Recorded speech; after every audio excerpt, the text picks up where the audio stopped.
আসসালামু আলাইকুম ভিউয়ার্স, কেমন আছেন সবাই? ওয়েলকাম করছি আমার নতুন আরেকটা ভিডিওতে।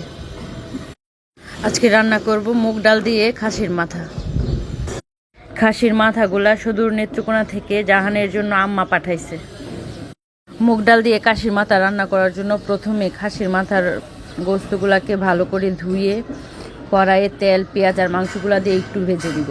ভেজে নিয়ে এর মধ্যে দিয়ে দিব কয়েকটা কাঁচামরিচ, দিব আদা রসুন বাটা দিয়ে আর একটু ভেজে এর মধ্যে হলুদ, মরিচ, ধনিয়া দিয়ে দিব আর দিব একটু মাংসের মশলা।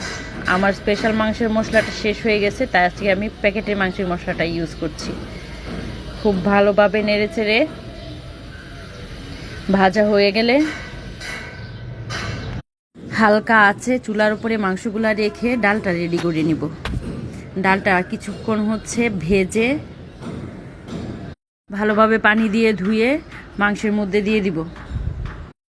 মাংস আর ডাল একসাথে কষিয়ে পানিগুলা শুকানো পর্যন্ত জাল করব। পানি শুকিয়ে ডাল আর মাংসগুলো যখন ভাজা ভাজা হয়ে যাবে তখন এর মধ্যে পানি দিয়ে ঢাকনা দিয়ে ডাল মাংস সিদ্ধ হয়ে গ্রেভি হওয়া পর্যন্ত ওয়েট করব। এরপর নামিয়ে নিব। কখনো এইভাবে রান্না করে খাননি, একবার খেয়ে দেখবেন, ইনশাল্লাহ ভালো লাগবে। আর আমার কুকিং ভিডিওগুলো যদি আপনাদের একটুও ভালো লেগে থাকে তাহলে লাইক, কমেন্ট, শেয়ার দিয়ে পাশে থাকবেন।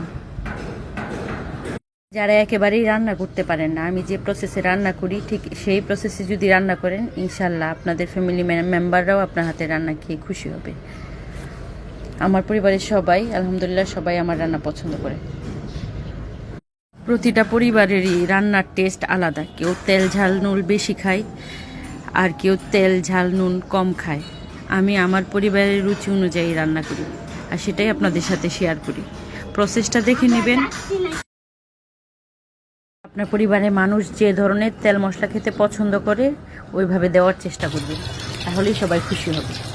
আজকের মতো ভিডিও এই পর্যন্তই। টাটা, সবাই ভালো থাকবেন আর আমার পেজটা ফলো দিয়ে দিবেন, রিকোয়েস্ট থাকলো। আল্লাহ হাফেজ।